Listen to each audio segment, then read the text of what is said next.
a way to help your scholar be successful with this digital platform. I will be able to share this presentation with you. I'll send it out via email. I'll even send it out with the help of Mrs. D as well, so that you can always go back and refer to it. Um, I'm going to go ahead and share my screen.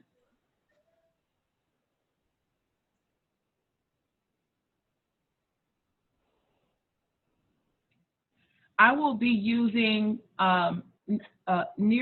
It's just it's like a 21st century PowerPoint. It's a real interactive way to present information. So I'll be using Nearpod to present to you.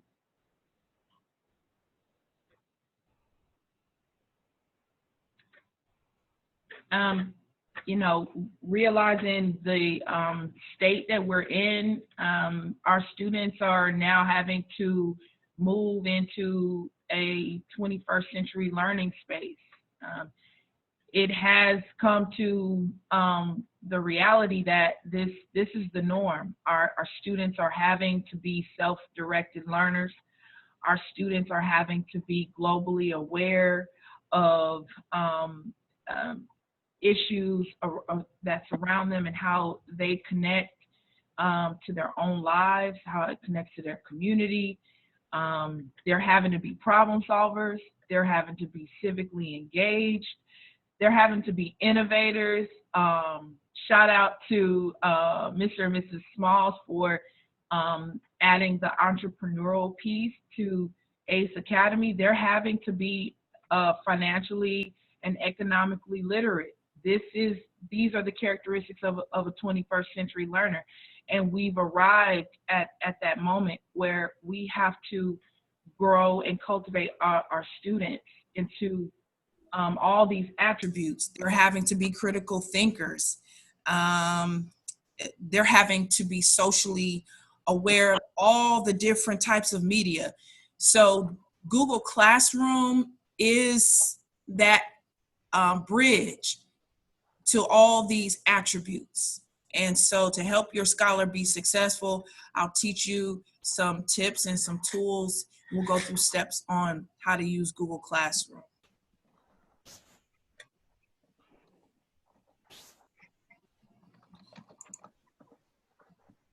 I did add some a tutorial, a video as well in here, and you could watch it at your leisure. But I wanted to go to the main steps. So I added each resource kind of based on the basics. So this is what your scholars screen will actually look like.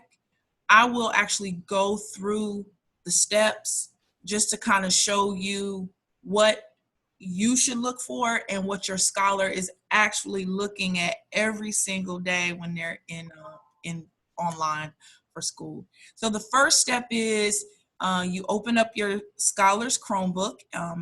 The screen will look like this. You'll log into your scholar's Chromebook using his or her school issued email address.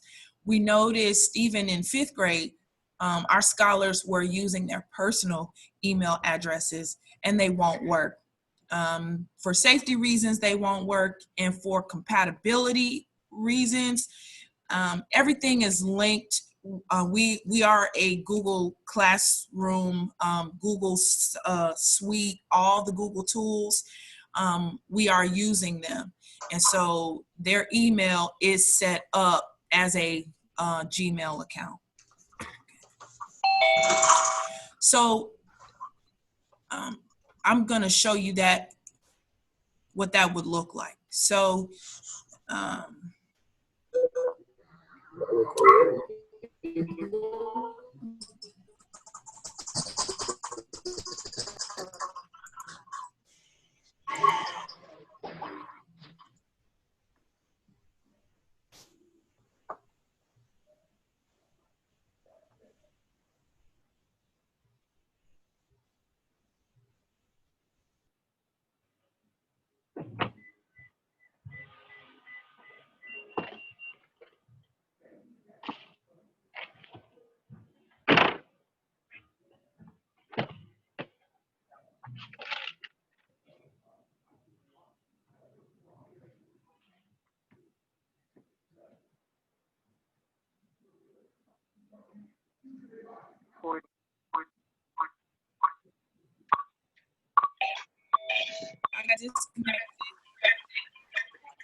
So sorry, I got disconnected.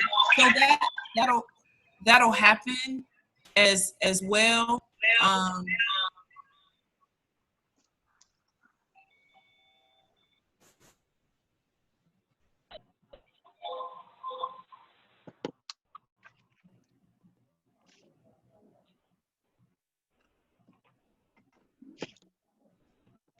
so this screen, you'll see they will put in their password, and then step two, once they are logged in, and you can actually do this as well on your Scholars Chrome school issue Chromebook.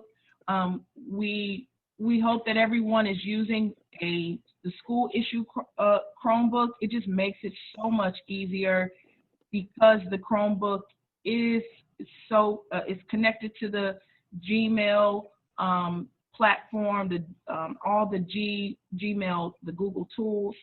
So it just makes it so much easier. And then so once you or your scholar have been logged in, you'll see, we call this the home page. Okay.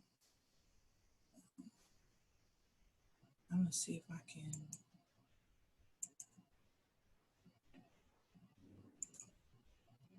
So this is the home page. And in our boot camps in 5th grade, we practice how to go home.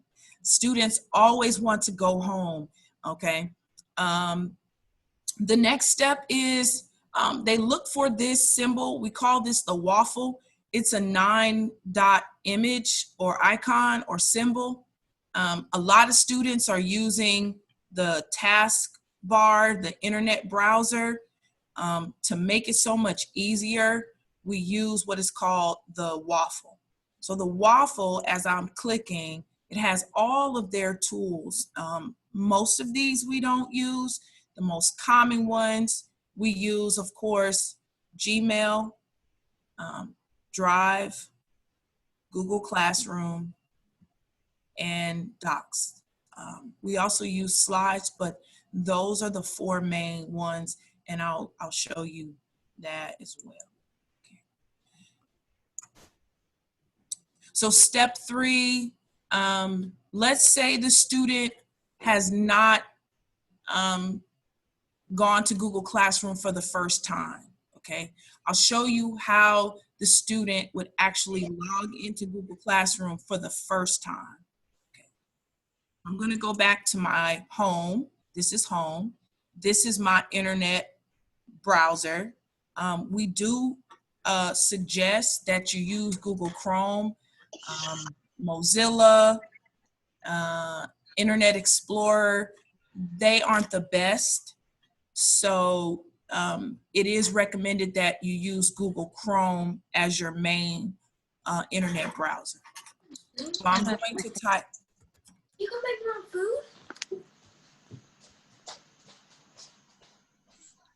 This is what the student would type in if they were logging in and joining Google Classroom for the first time. Okay. We had students unable to even get into Google Classroom. So as you notice, I typed it in and I hit enter.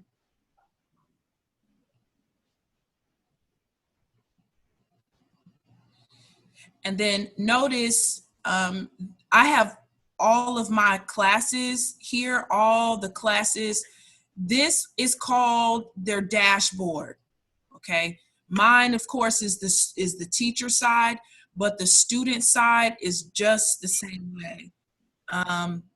You will notice all of their classes will be listed here in each separate box. You'll notice a to-do. You'll notice almost like a calendar or a checklist. The waffle is always available because that's an easy way to access the tool. Okay. The reason why you saw my classes is because I've already joined. If students did not, they would see an image like this. After they typed in classroom.google.com, it's going to ask them for their school issued email address only. Personal emails cannot be used to access Google Classroom. So they'll put in their email, and then it's going to ask them for a password. That password was also issued by the school. Okay. Once they put that information in, their home screen, it's already set, and they never have to use this step again.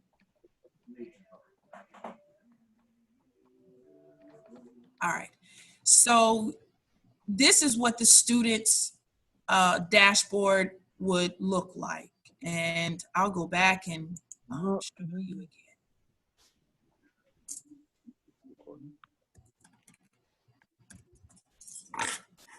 So I'm typing classroom.google.com. I'll show you how to use the waffle in just a few minutes. I hit enter. Notice I went back home. I went back to the Google Chrome main browser page. And if you notice, here's my dashboard. We call this the dashboard. Everything that they need to see, everything that is visible will be, that they, based on the classes they're in, are here. A couple of things to remember. Always check your scholar's dashboard to make sure that he or she is in the right place. A lot of students weren't able to see their classes. If they're not able to see their classes, they're not on their dashboard. So you might want to say, okay, let me see your dashboard. They should know what that means. Or let me see where all of your classes are. They should be able to show you and point that out to you. The dashboard, once it's already set up with they've already entered their email, their school email only, their password from their school, from ACE. Their dashboard is their home screen. And notice my dashboard popped up. It's not going to take a few minutes. It's going to automatically do it. Really? Again, only use the school issued email. It's not going to work otherwise. And if you do have the school issued Chromebook, it works so much easier, so much better. Okay. So we did the first step. We did the first resource. Now we did the second resource. Once they set up their Google account, you don't have to set it up again.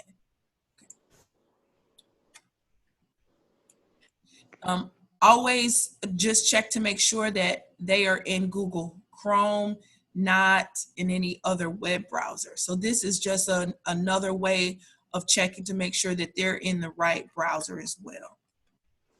So now I'm going to show you how to use the waffle. Students should know that this is home. Okay. This is the waffle. We call it the waffle.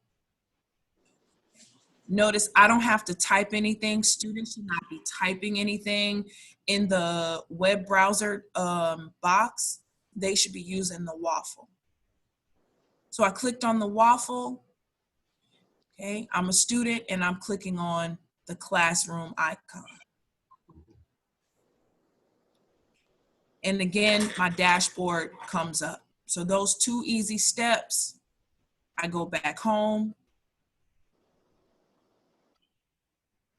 I go to my waffle, step 2, excuse me, classroom is step 3.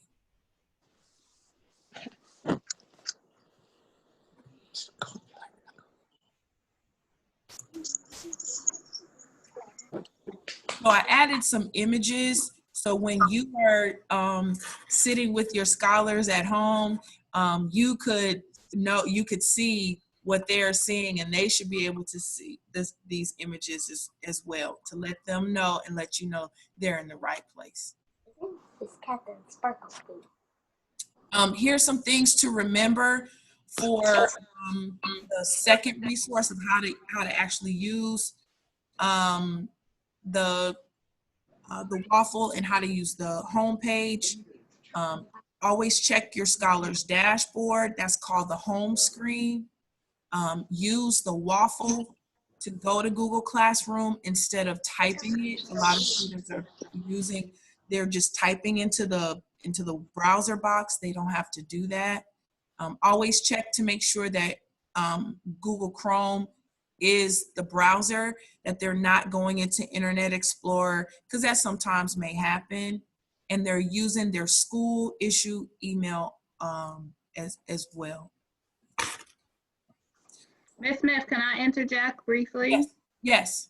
So parents, you can put Google Classroom on your own computers as well. You would just go to your Google site, and you can still go to the waffle. And when you click on Classroom, it will say there's no class set up because it's under your Gmail address. But if you put your child's Gmail address and their password, then you can log in as well, as if you were your student on your own device. And then you can do the same thing on your phone, because there's a classroom, a Google Classroom app as well. So I was able to do the same thing on my computer as well as my phone. I'm not a student, so I don't have a Gmail connected to a classroom, but my child is. So I put the same thing that is on his device, on his Chromebook, I put it on my computer and I put it on my phone. So you have to have your child's email address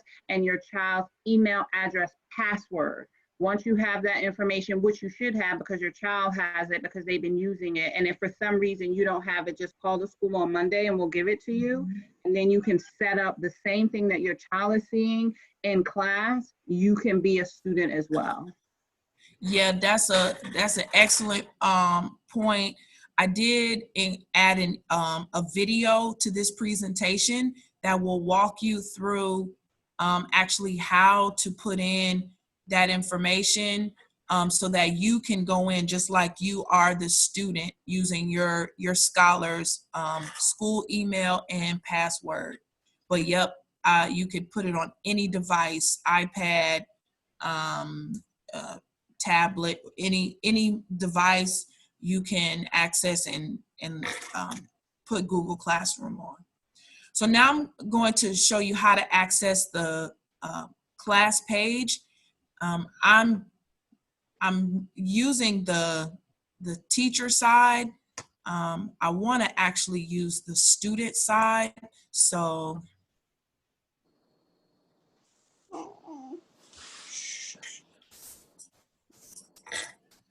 I'm gonna log in. I'm trying to go in as a student.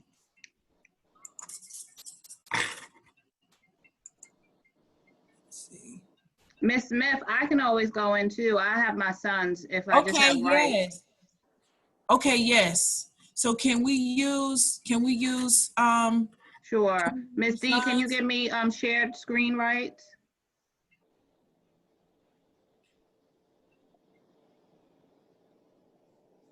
Oh, let me stop Go ahead, sharing. you can, I think you can share, yeah, you can share now, Lila.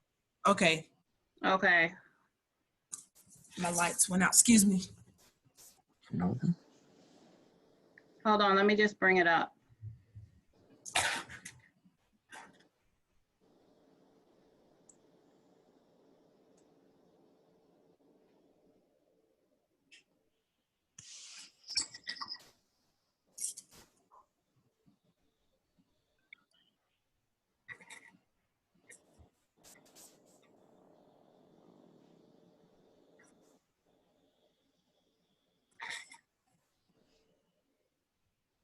Okay.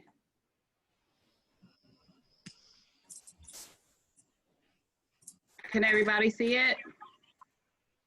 Yes. So I just had to move my Google, I mean, not my Google, my Zoom photo or photos of everybody around. But Okay. you can see my son is in 3rd grade. So this is his classroom when you first come on. He has 2 teachers. Miss Craven is his ELE teacher, and Miss Brown is his math teacher, math and science teacher, and Miss Craven is ELA and social studies. So when you first come on, the stream comes up. It's at the top. It always bounces to stream. Then it's classwork, and then it's people. The people are the classmates, so the students don't interact in the people at all. At least on my end, I've never seen the students interact on the people side, right, Ms. Smith? No, there is no interaction Yeah, there. they could just see their classmates, who's in the class with them. So the stream is used to make announcements, correct, Ms. Smith?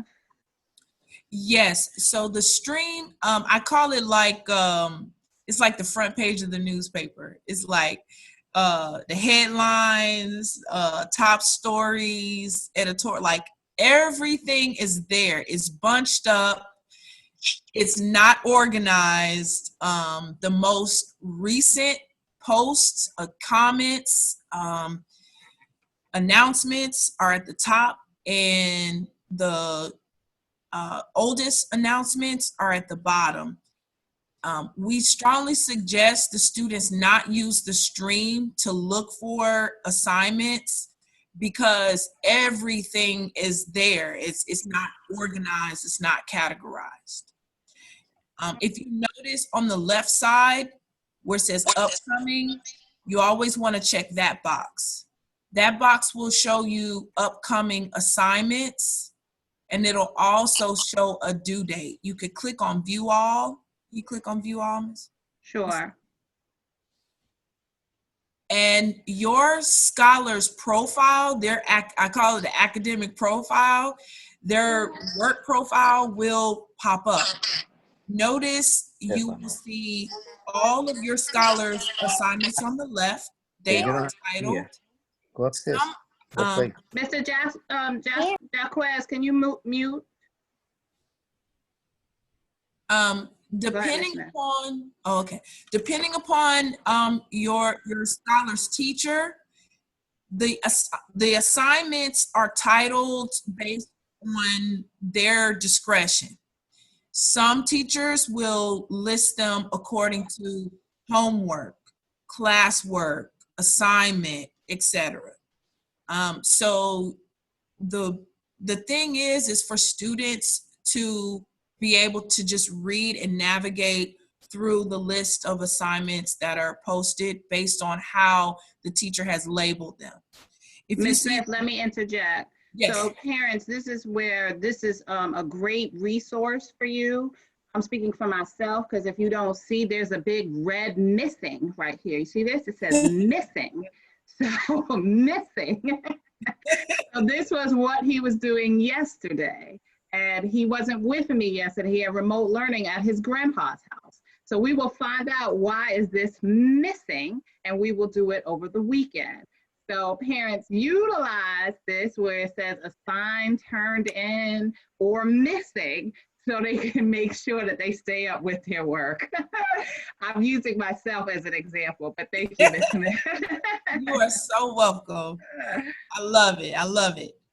And then if you notice too, it also helps you keep track of the difference between turned in, and I'll go over that, assigned, and missing. Turned in can look differently, and I'll show you I was able to log on as a student, so I'm gonna switch over to my other device. Okay. I'm gonna show you the difference between turned in and turned in. I'm gonna show you the difference between assigned and missing. Those 3 things you definitely wanna look for, because sometimes turned in does not mean they turned it in. And I'll show you that in a few minutes. So you want me to stop sharing now, Ms. Smith? Yes, and then Okay. I'm gonna hop over to this other one. Okay, I'm off. Okay. All right, can you hear me? Yes. Can you hear me? Let me leave this meeting.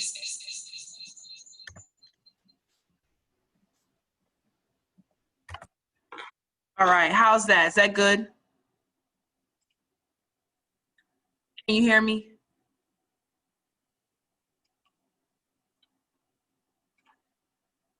All right, so now I'm a student. I'm gonna show you the student side, okay?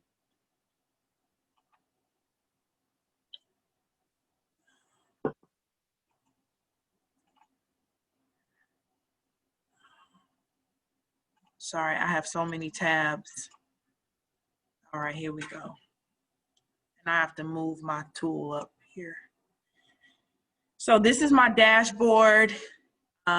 Notice I'm gonna click on to do. As a student, I wanna see what assignments I have to do. This is another resource as well, because not only does it show just one class, it shows all of my classes. It shows it based on current, and then it actually categorizes based on the previous weeks. So this is a great way to see how the assignments are in a timeline, as far as what they're doing, how they are doing in class. I can also click on missing. So it's hard for students to sometimes keep up with assignments. So this is another way for me to see what is missing and when it was due. And then when I click on done, it'll show me as a student what assignments I actually did completely and carefully.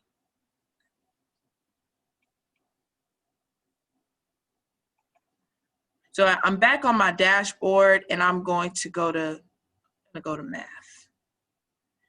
So this is called the main class page. You got your stream. The next tab is called classwork. This is where we instruct the students to go for their for all of their classwork. You can't find assignments in the stream. Classwork is categorized according to what unit they're in, what module they're in. And if you notice, for my class, I actually list them according to homework, mastery checks, video recordings. There's some support for parents. So I categorize them specifically based on what it is versus just listing assignments. Makes it an easy way for students to read and find what they're looking for. So I'm going to go into a homework assignment. So I said there's a difference between assigned, missing, and turned in. Notice that red, like Mrs. Laila noted, that missing, I got to get rid of that. So nothing should be missing. I want that to say turned in. The student will click on the title of the assignment. The teacher will post specific directions in addition to the assignment. So this is another quick, another checkpoint to make sure that your scholar is following the directions given by the teacher to complete the assignment. The teacher will also give directions on how to submit it as well. So if they can't forget, it's a lot of moving pieces and a lot of different steps, the teacher will actually add the steps here for you as well. So here's my assignment. I'm going to click on the assignment and this screen will pop up. Now for the school issued Chromebooks, we have the luxury of all these different apps. We have we got PDF apps, we got Google apps. If your scholar is using a personal computer, personal device, you may not have these apps. So that's why we wanted to make sure that scholars were using the school issue Chromebooks, because these apps are used every single day. So, Puedes ver, los trae con el cover. Eso los trae porque hay que protegerlo. all right. So I click it. I Siempre click in cuando salga lo the, trae. I go to the top. Hold on, Ms. Smith, hold on. Okay. Sir, can you mute your phone? Somebody that has iPhone, we hear your conversation in Spanish. Sorry about that. Thank you. Go ahead, Ms. Smith. So notice I can't type on it. I have to actually change it to a document that I could annotate on it. I can type on it. So I go to the black box at the top where it says open with, white arrow, drop down box to Doc Hub. Doc Hub changes the document where they could type on it. And we let it load. Okay, you're back on. And notice the document is now ready for me to type on. It looks the same. Students were actually changing it into a Google document. So they were losing the graphics of the assignment and they were confused. So by using Doc Hub, it actually keeps the image of the document and the students can edit it that way and not be confused. It also helps you to see exactly what it is that they are doing for homework or classwork. So now I'm ready to,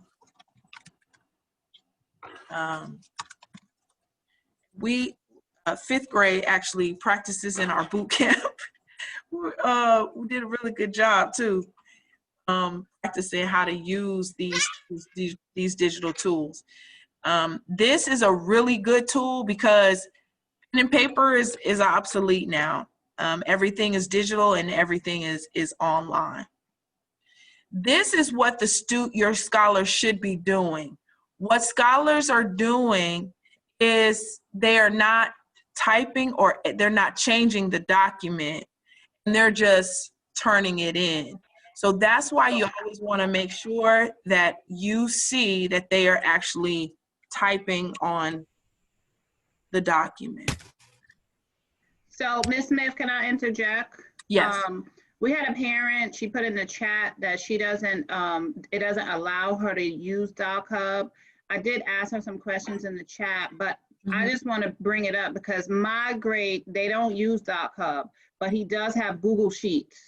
And so a lot of time the Google Sheets will allow him to edit. So I don't believe in his class, that's in third grade, that his teacher has said that they had to use Doc Hub. Okay. In his class, there's more Google Sheets, but it is edible. Okay. Edible eating, edible the computer way, edible. But it's similar, just like yours, where it's a text box that you have to insert in order to be able to do it. Ms. Murray, did you have something that you wanted to add? Yes. So in the assignment that you had posted, Ms. Smith, I saw where you said you can change it to Doc Hub, and we were able to do that. But there was one assignment that you had posted and you uploaded it in Google Docs, and when I went to open with, it didn't give me the option to put it to Doc Hub. And so when we did it and we tried to submit it, it wouldn't go through. I actually have the assignments. I was going to ask you after everything was done if I could show you, but if it's not an option for us to put it in Doc Hub, how do you want us to do it? So I'll show you two ways. Depending upon the assignment, for math, their lessons are a PDF. They have to use Doc Hub because they will lose the graphics. Notice all of the graphics of assignment. This will actually become jumbled up if they actually open it as a Google document. It won't look the same. So that's why we use Doc Hub for most of our assignments. They will be using Google Docs, and I'll show you the difference between those two. Did that help you, Mrs. Murray? Not I mean, yes, but no. If it doesn't give you the option is what I'm having an issue with. Like one of these assignments, on the thing, it didn't give me the option to put it in Doc Hub. It just opened it in Google Docs. So I will show you, that's part of the next resource. I will show you the difference between how to actually use a Google Doc, how to use a Doc Hub. The key thing you want to always look for,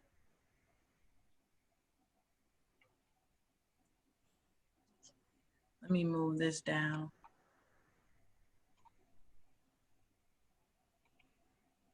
The key thing you always want to look for is this white arrow. When you click it, it'll have a drop-down menu. Google Docs is always listed at the top. Doc Hub will be listed underneath as a third-party app. Depending upon the device, depending upon if you're using a personal device, you may not see this option. You will have to add it. With the Chromebook, it's already there. So a student says, I turned it in, meaning this is what they did. Instead of opening the document and editing it, they went to view assignment,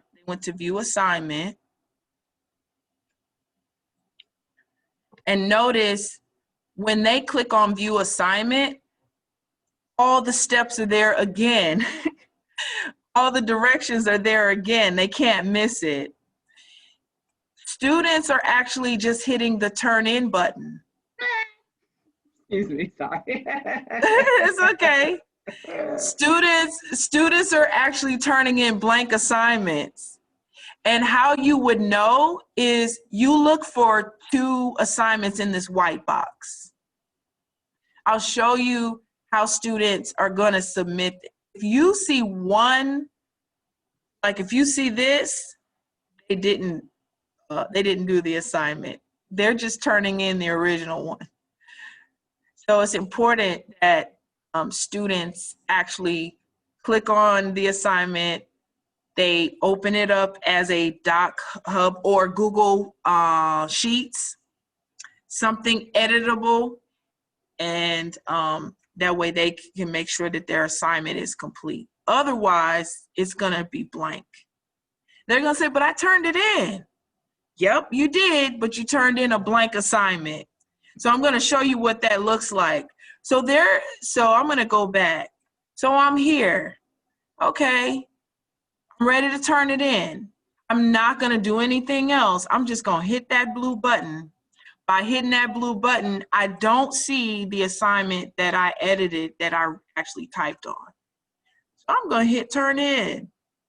And it's gonna say turning in. It's actually gonna move through the steps as if they actually did the assignment in Doc Hub or in Google Sheets. And once they do that, it's gonna say turned in.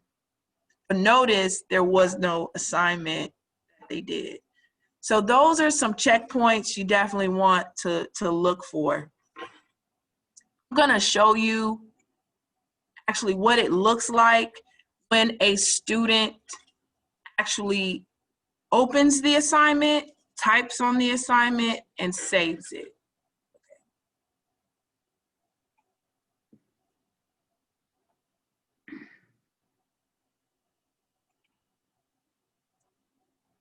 Ms. Smith, when you're done, I want to show a different version of how they can edit it as well. Okay. Something they're doing in some of the younger grades too. Okay. Because I know they're not using Doc Hub, but they're using. No, but they have an edible version of it. Okay, good. All right, so I'm gonna click on my assignment. I'm here. For this particular assignment, I'm not gonna use Google Docs because all my questions and the information is gonna be jumbled up. I'm gonna scroll down, hit Doc Hub. allow it to load.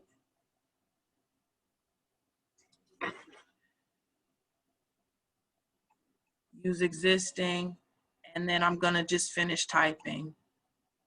Okay. So let's say I completed my assignment. Okay. Now I'm ready to actually create a way to save it.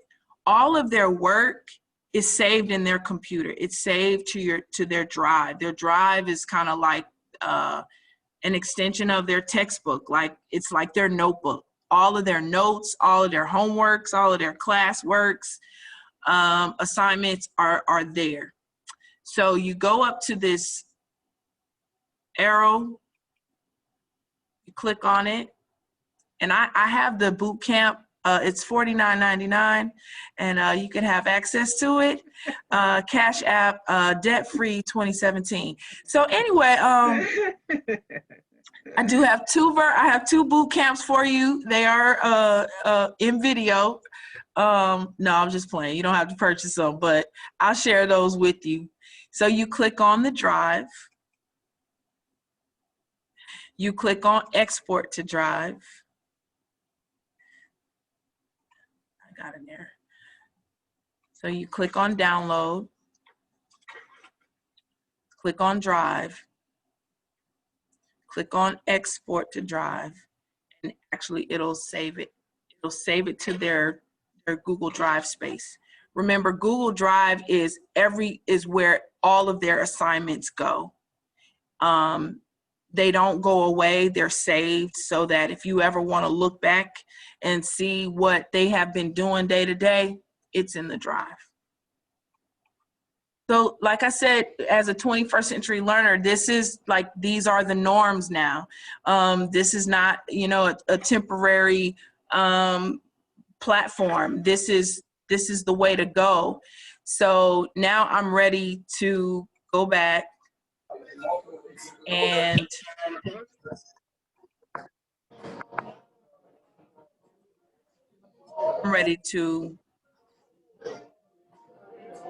I'm ready to add that assignment.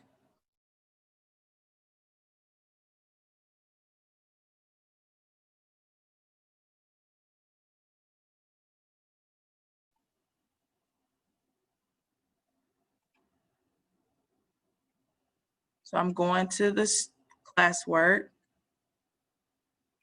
I'm going to my homework. I'm scrolling down. I'm hitting view assignment. And now I'm ready to add it. So I hit the add button. I go to Google Drive. And notice all my assignments are here. This is what your student's drive would look like as well. So I'm going to just click on the one that I edited, hit insert.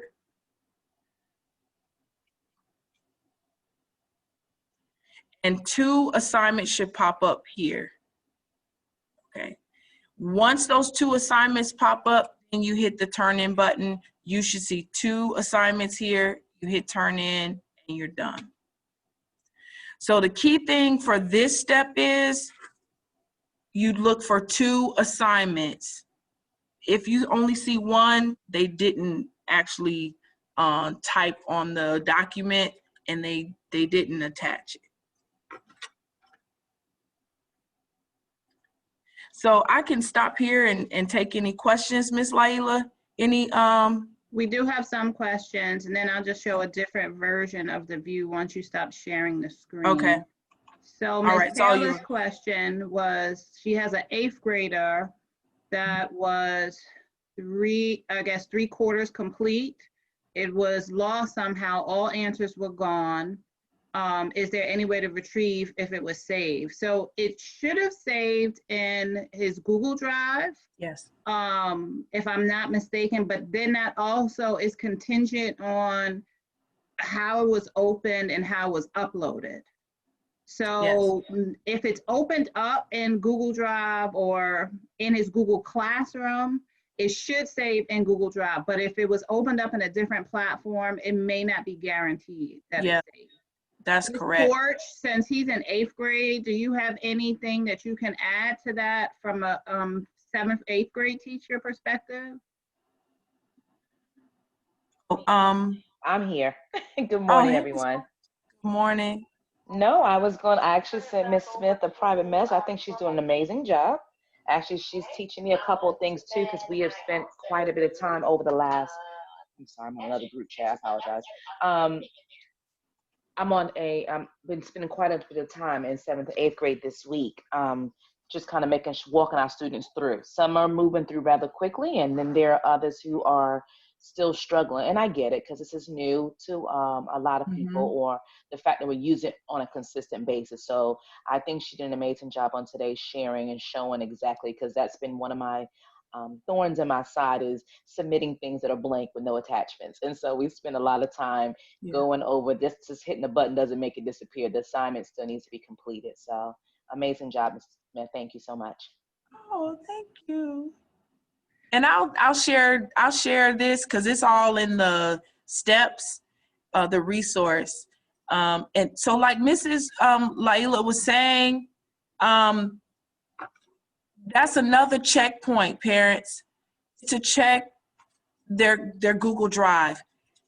If it's not there, it's probably based on how they opened up the document.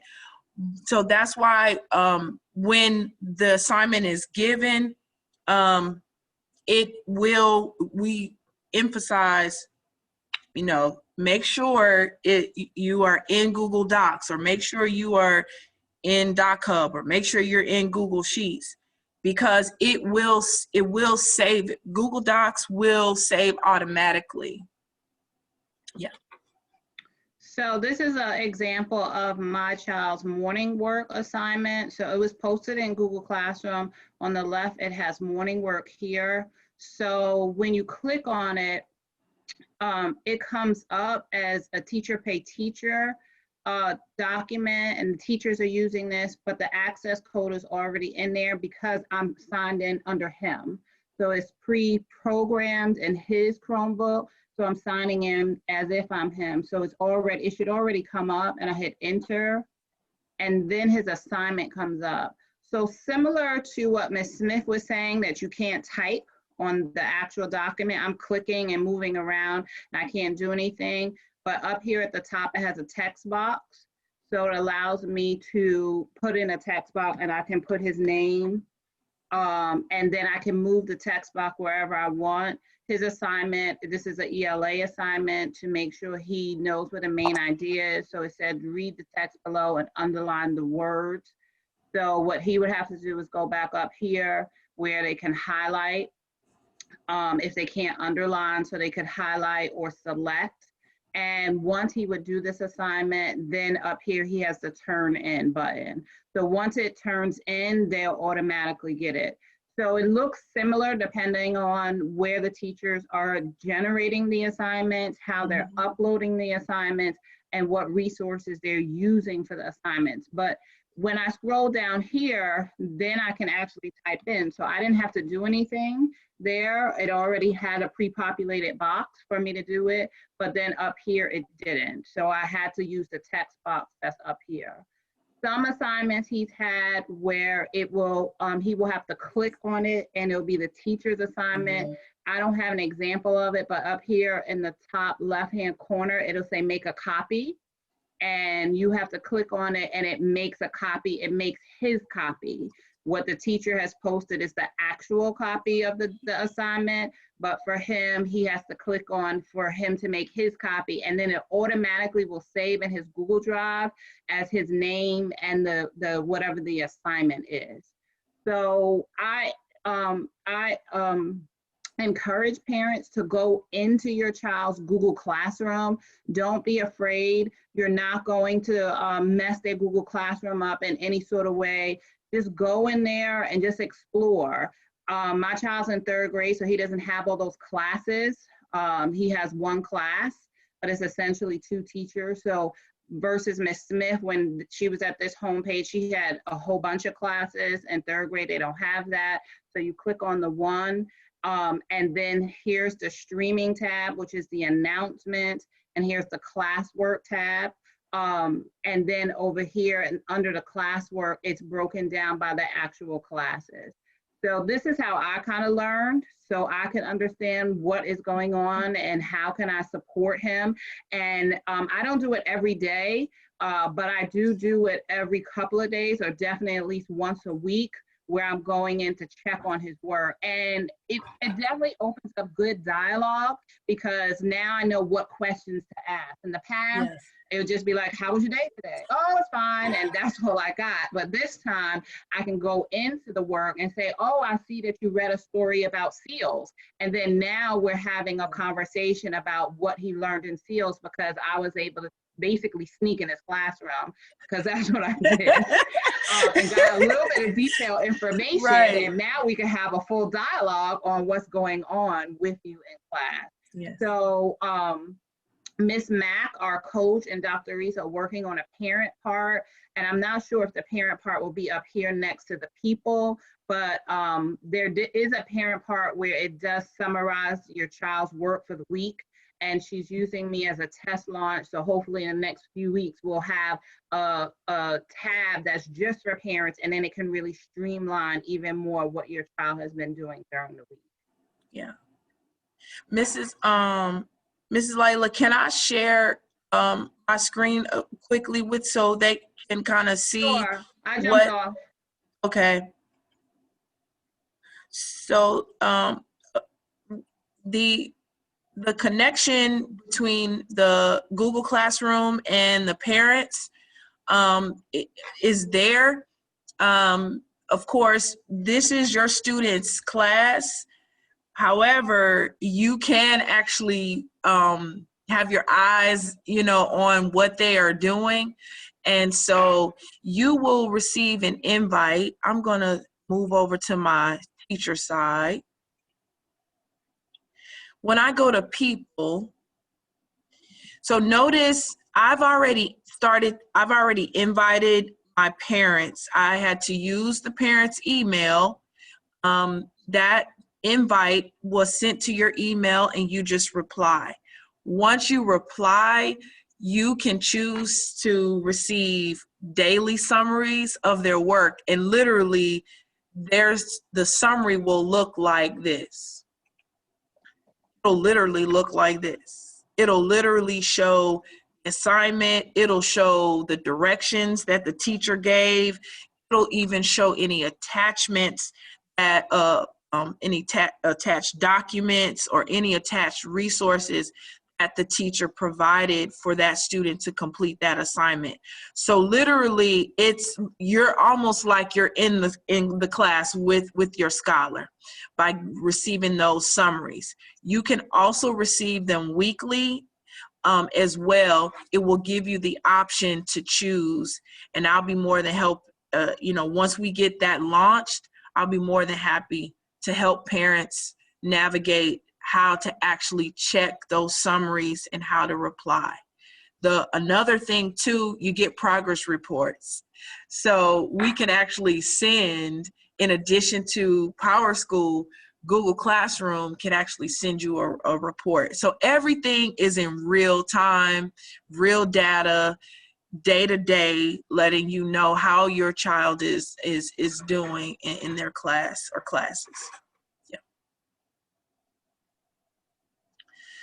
Yeah.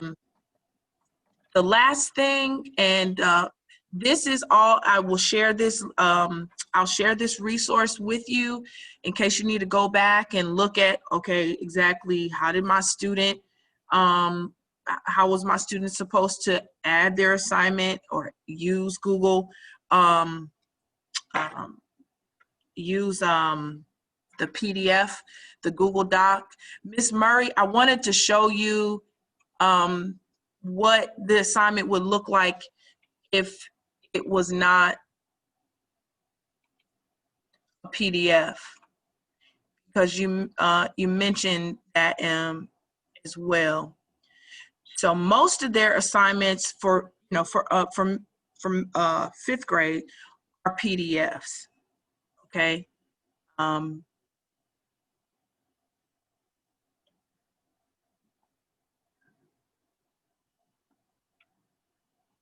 just going to use one of these. I'll use this one.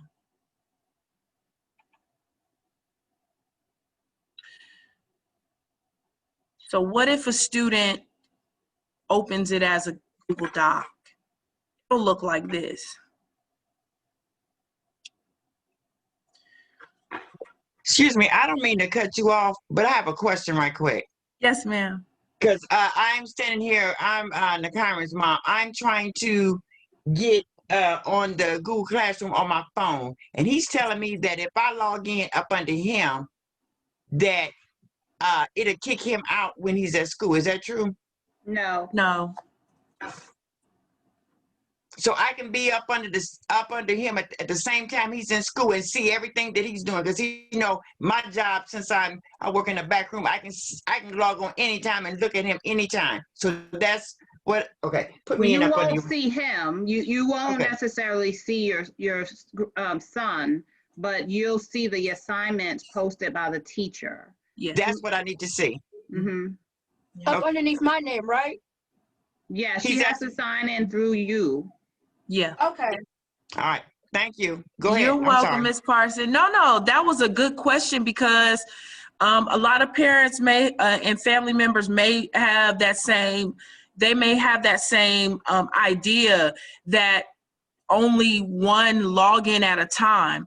It's online, so you can log in as many devices with his or her school issue email address and password. That way you can have access no matter what device or wherever you are. So that was a Being good in point. your email and multiple devices at the same time. I'm sorry. So, I said it's like being in your email on multiple devices at the same time. So you can have your email open on your phone or on a computer and on an Right. iPad, and it won't kick you out of your email. Right. We So only have a few more minutes, Miss Smith. oh, okay. So I wanted to just kind of show you the difference between what the assignment would look like if it was a Google document versus a PDF. It's very confusing when students are using Google Docs. That's why it's important for the scholar to read the directions if the teacher tells you to use Google Docs or Doc Hub, and they'll be able to explain that in the directions they get.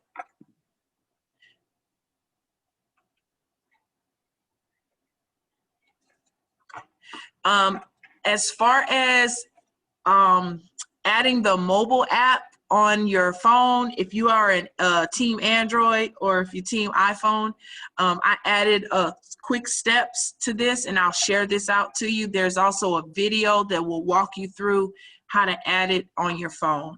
But I'll take questions at this time, and I'll share this presentation with you as well.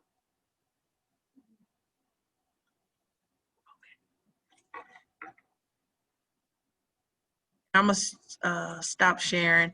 Okay. Do we have any questions? Any questions? Was the presentation helpful? Thank Yes. you, Mom. Yes, it was helpful to me because I have to stay 2 steps ahead of mine. Yes, ma'am. You're not the Yes, only ma'am. one. Yes, Ms. Parsons. I agree. 2 steps every time. Well, I'm glad it was helpful. Google Classroom is very complex. Like I said, it has so many moving parts, but as long as you got those basics and as long as you are, going to your students' class and seeing what they're doing, they should be fine and you should be fine too. All right, Ms. D. So on Sunday with the Weekly Beakly, I am going to have a link, and the teachers might have sent it out already for you to register if you still feel like you need a little more help. we can do that privately, and we'll just schedule a time. So if this is a lot and you feel like you probably need to go back and revisit, we'll have this video on the Weekly Beakly. So always check your Weekly Beakly. And we'll also have a link where you can register for some more assistance, okay? So now we're gonna go into our Zooms, and then after Zoom, we can stay on if you want to get any questions answered if you need. Ms. Smith, number 2.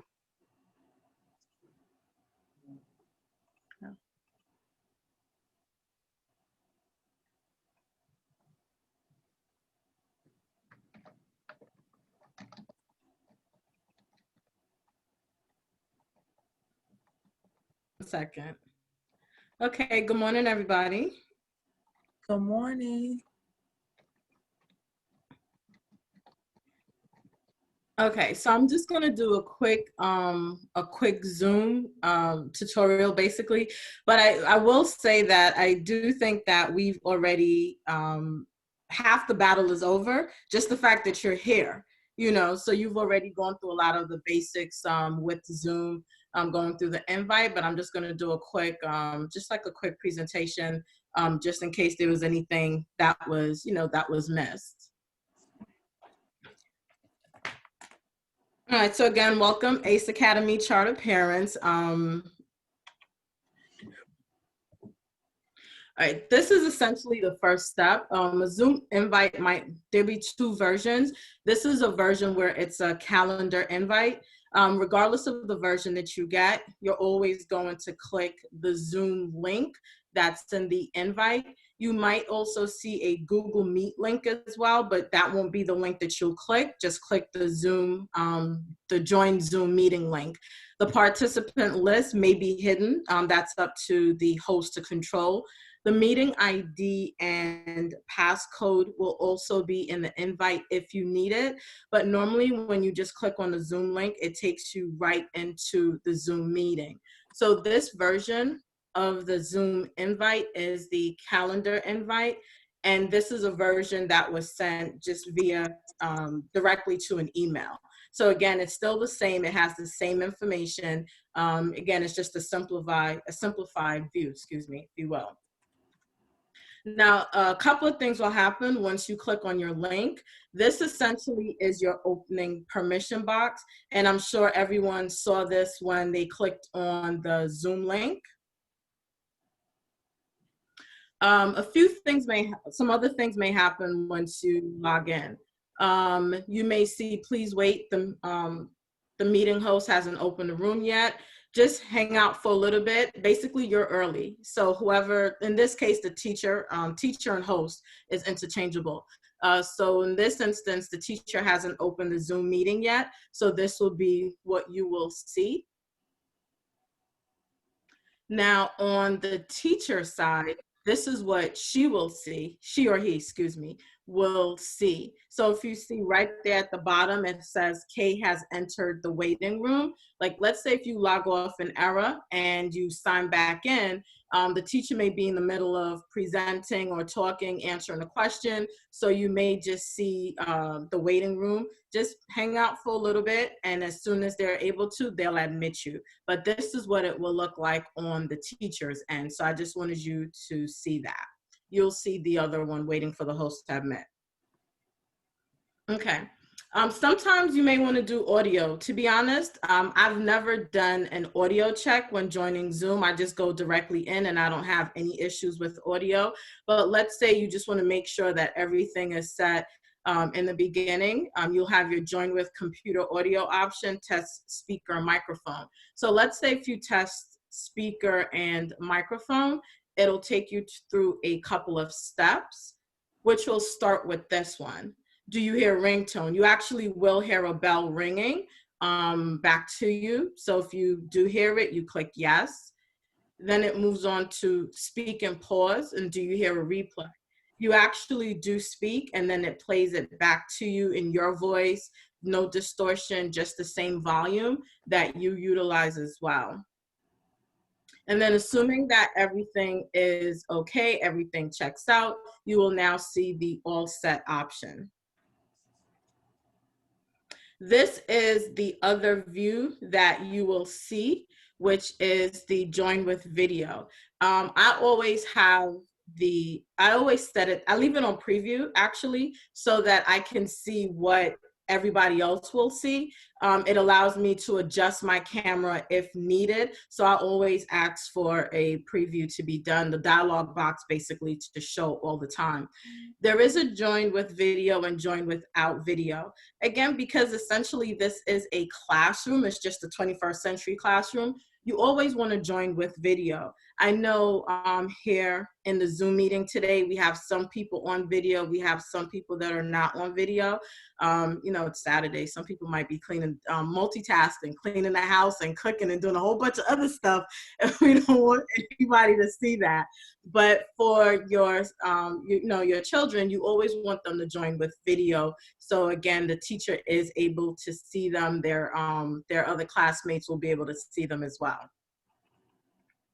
Okay, so there are a couple of icons that you will see at the bottom. The icons don't stay up automatically. You do have to just gently touch your Zoom pane in order for the icons to display. And the next couple of slides will just go a little bit more into the icons, and it's basically from a left to right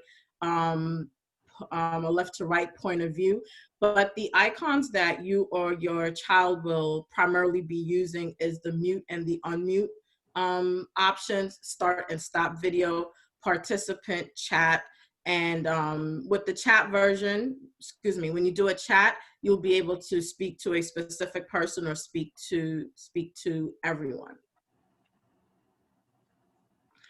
Let's say, for example, if I have not yet joined, if I come in the room, but my video isn't started, this is my profile picture. So that's what everyone will usually see. It looks different in this version because I have two Zooms. So I took a screen capture from a different one. That's why you'll see my picture here. But then when I stop my video, you just saw my name because I have two different Zooms. So this is my profile picture though with my email. So when I'm not on video, this is what you may see. In some instances, you may just see a first initial or first name, last initial. Again, however you're signed in, that's how you'll see if you are not on video. And here is a bigger view of the icons at the bottom. Okay. Towards the right, you'll see I have the participant and the Zoom group chat. Whenever you click on a participant, you'll be able to see who is in the room, who has joined the Zoom meeting. There'll be different icons next to the person's name as well. The host view or the teacher view will be different than the participant view. The participant view is, is very simple. You'll just see things like just being able to mute or raise hand. And then in the Zoom group chat, that's again where your child would communicate with the room, whether it's direct to the teacher or just to everyone in the room.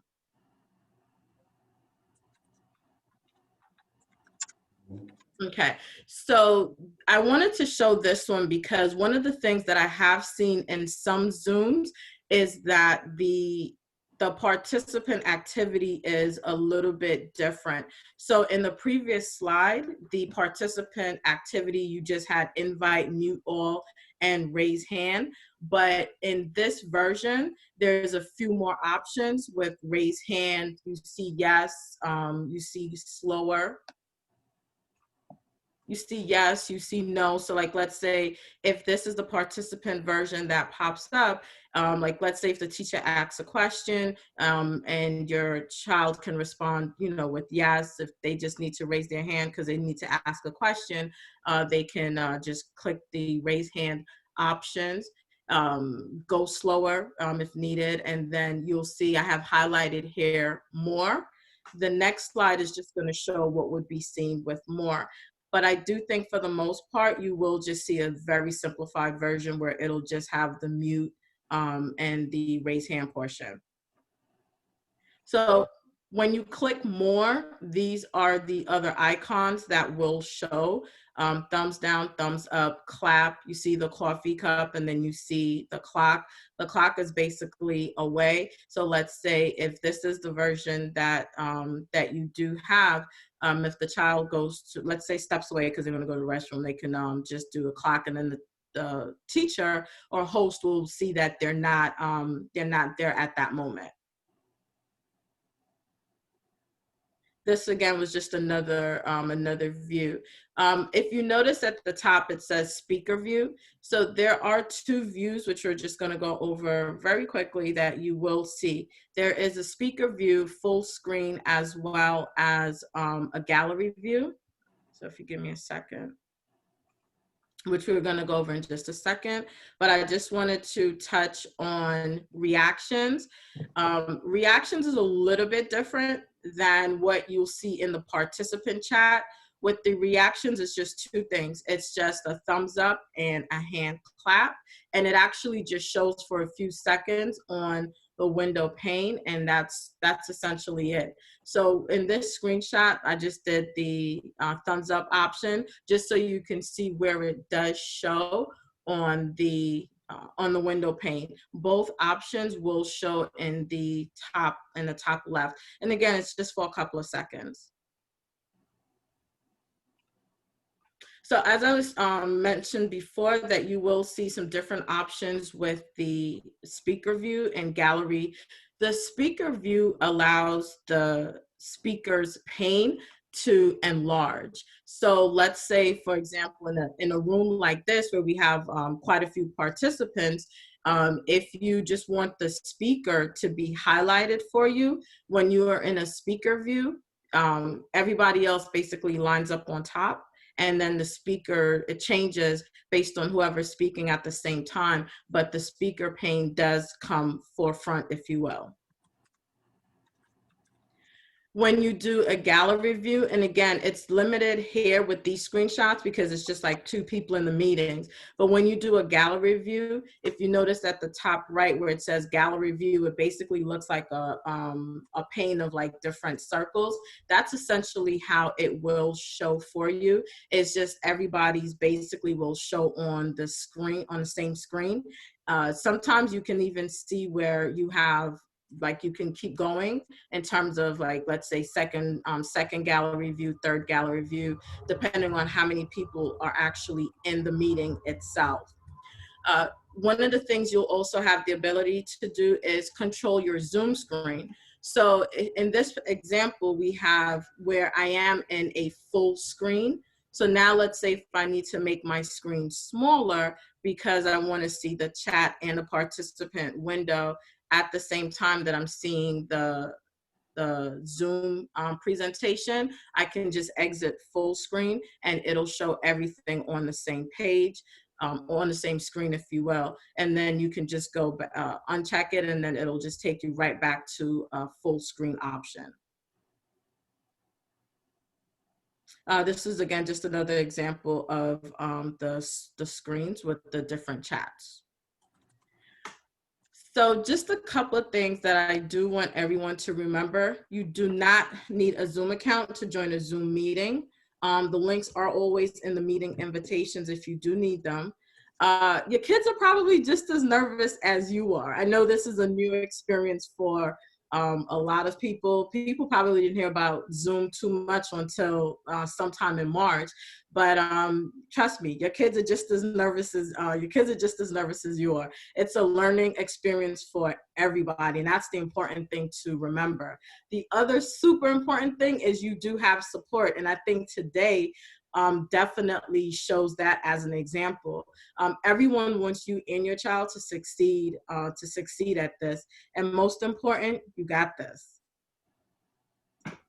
There's a couple of resources that I think will also be helpful, and one of which I am going to show.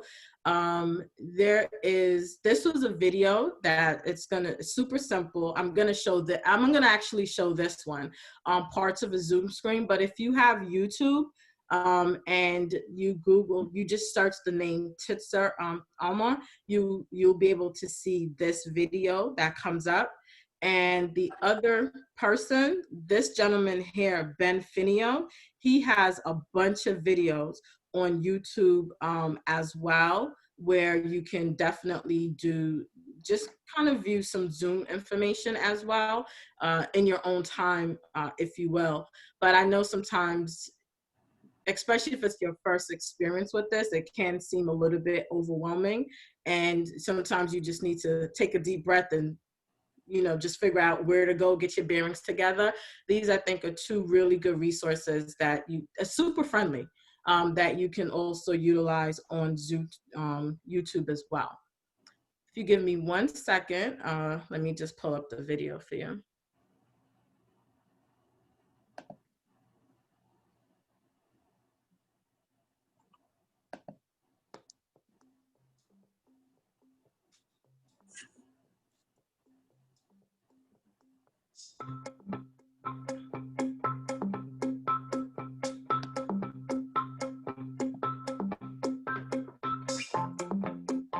Ms. Smith, we hear it but don't see it. Yeah. Oh, really? Hold on. Yeah.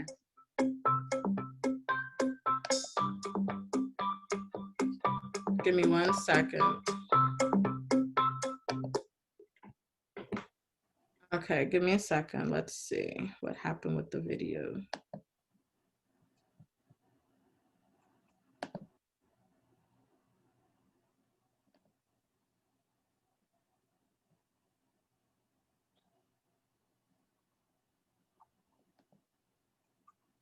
Let me try one more time.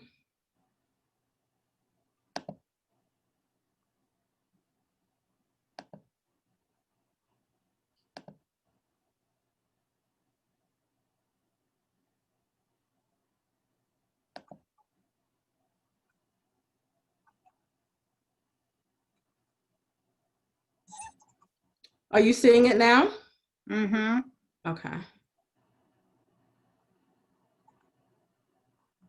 If you are a New York teacher, there is the possibility that you might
So that was like a quick, again, 3 minutes. It's a 3-minute video that just gives the basics of Zoom, which is what I think the biggest part of how you and your child will be using Zoom. Any questions?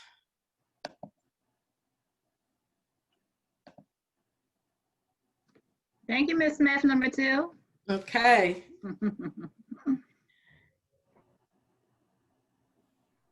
So does anybody have any questions about today? No? Well, I think that ends our Parent University Zoom meeting. I appreciate you all coming. I appreciate you participating. And please check your weekly beaklies every Sunday, because we got information that we want to make sure that all of our parents are getting, and continue to participate in our parent universities. I think they're very, very informative. And again, I appreciate you all. Thank you so much. We appreciate you. Thank you, everybody. Thank you. Bye-bye. Thank you. Have a good weekend. Thank you so much. Bye-bye. You're welcome. Anytime.